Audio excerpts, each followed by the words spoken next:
Oke, mulai kita. Baiklah semua, perkenalkan kami dari kelompok 6 dan hari ini kami akan mempresentasikan tentang wawasan Nusantara. Sebelum itu, izinkan kami untuk memperkenalkan diri kami terlebih dahulu. Nama saya Muhammad Firjansyah. Nama saya Rafael Giorgio Winalda. Nama saya Gita Floreni Virginia. Saya Gracia Selina Sofiani. Saya Michelle Lincoln. Dan saya Siva Zahra.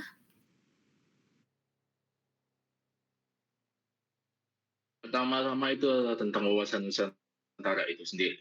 Apa itu wawasan Nusantara? Wawasan Nusantara itu adalah cara pandang dan sikap bangsa Indonesia terhadap diri mereka dan lingkungan mereka itu sendiri berdasarkan Undang-Undang Dasar 1945 serta juga dengan Pancasila. Dalam mewujudkan satu kesatuan wilayah serta juga persatuan bangsa di tengahnya perbedaan-perbedaan antara suku, ras, agama, dan lain-lain.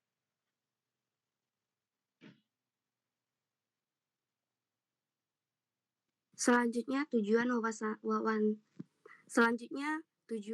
wawasan Nusantara. Yang pertama itu menjamin persatuan dan kesatuan seluruh aspek kehidupan bangsa Indonesia dalam rangka mencapai tujuan nasional. Yang kedua, menjaga keamanan dan stabilitas nasional dari dalam negeri. Yang ketiga, menjaga hubungan internasional yang baik dan tetap menjunjung tinggi kedaulatan negara.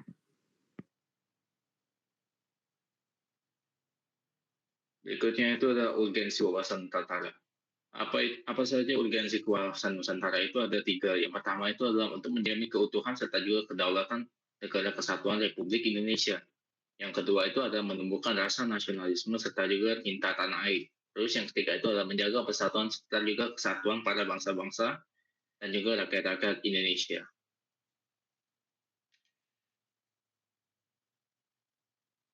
Selanjutnya saya akan membahas sumber historis, sosiologis, dan juga politisi. Yang pertama di historis, pembentukan bangsa Indonesia melalui proses yang sangat panjang dari masa kerajaan, kolonialisme, hingga kemerdekaan. Seperti Sumpah Pemuda pada tahun 1928 dan Proklamasi pada tahun 1945 yang dimana menjadi titik penting kesadaran kebangsaan Indonesia. Yang kedua, sosiologis. Muncul dari keberagaman suku, agama, ras, dan budaya yang membentuk karakter masyarakat Indonesia. Didukung juga oleh nilai gotong royong, toleransi, dan persatuan. Kemudian yang ketiga ada politisi. Pancasila yang kita kenal sebagai dasar negara dan ideologi nasional, serta UUD 1945 sebagai kerangka konstitusional yang menopang integrasi bangsa Indonesia.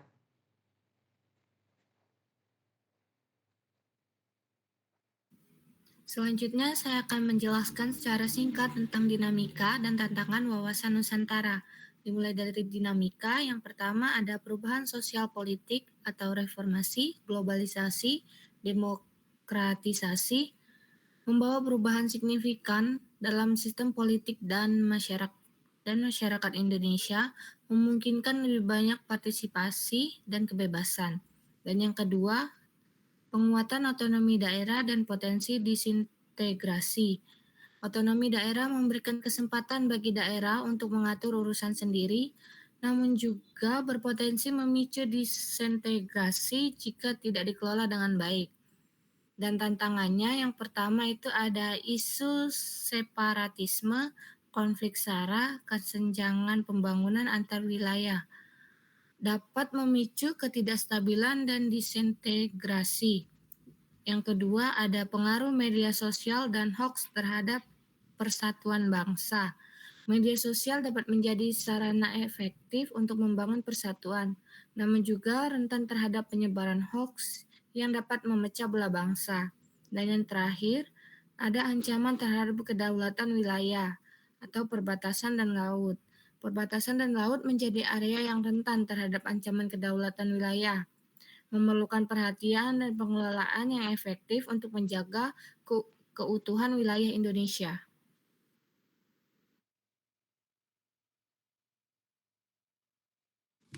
Baiklah, di sini saya akan menjelaskan tentang esensi dan urgensi pergaulan internasional.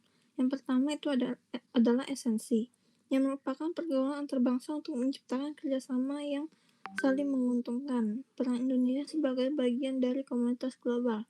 Yang kedua itu adalah urgensi, menghadapi tantangan global seperti ekonomi, lingkungan, keamanan, dan kesehatan, menjaga citra dan kepentingan nasional di mata dunia, dan juga meningkatkan daya saing bangsa dalam era globalisasi.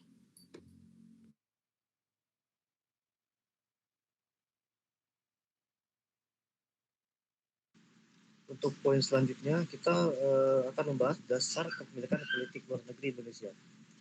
Nah, ini kita bakal flashback ke zaman bebas aktif. Nah, bebas aktif itu apa sih? Jadi definisi mudanya itu adalah kayak kita gak mau ikut geng Amerika atau Rusia, tapi kita juga gak mau jadi pecundang yang diem aja. Jadi kita gak mau harus aktif cari teman, tapi juga tetap netral kalau ada hal konflik. Analoginya kayak gini, kalau misal kamu punya kos-kosan, ada tetangga yang bandar narkotika sebagai AS dan preman pasar sebagai di Rusia. Karena kamu orangnya netral, kamu gak mau ikut campur mereka, tapi tetap mau dagang wifi kedua-duanya. Bebas artinya gak ikut geng kemana-mana, dan aktif itu artinya kamu tetap ngobrol sama semua orang biar kos-kosan tetap aman dan laku. Dan untuk politik luar negeri dalam isu kekinian, ada namanya TKA alias tenaga kerja asing. Pemerintah perketat aturan tapi gak ganti anti Cina, soalnya butuh investasi. Analoginya kayak kamu mau developer Cina bantu renovasi kos-kosan, tapi kamu pasang aturan ketat, yaitu dilarang bawa pekerja ilegal dan jangan merusak tombol. Dan selanjutnya kayak isu Palestina versus Israel. Posisi Indonesia bela Palestina di PBB, tapi tetap aja kerjasama dagang dengan AS sebagai sekutu Israel. Ini namanya bebas aktif, tapi level dewa gitu. Oke, next.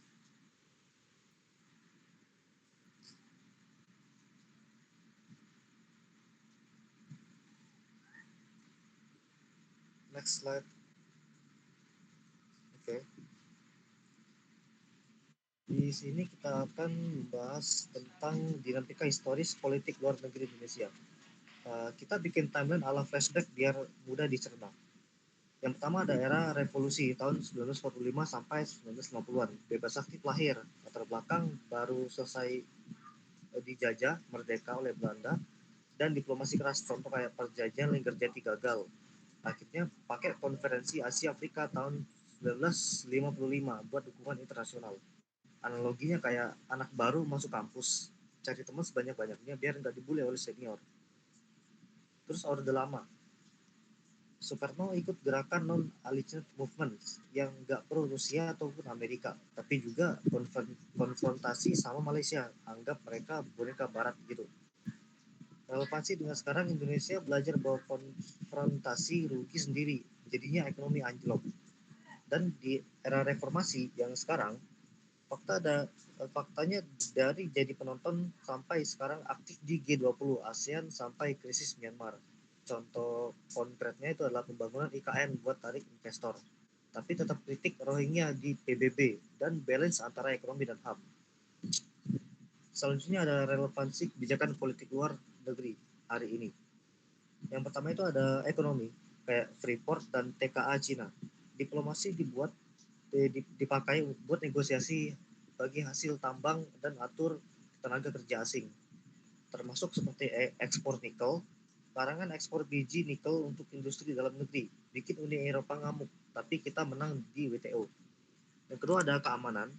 Di Laut Cina Selatan, Indonesia gaspol usir kapal Cina yang masuk Natuna, pakai hukum UNCLOS. Dan isu Papua, diplomasi untuk counter isu Papua mau merdeka di forum PBB. Analoginya gini, kayak tahun 1945 itu kayak early games, item dikit, cari aliansi kayak Afrika dan Asia. Mid game itu waktu Orde Baru, tahun 1998, fokus ekonomi dan jaga hubungan sama negara ASEAN lainnya. Late game yang sekarang itu kita udah jadi hero, bisa war tipu-tipu lawan kayak diplomasi halus versus Cina dan USA.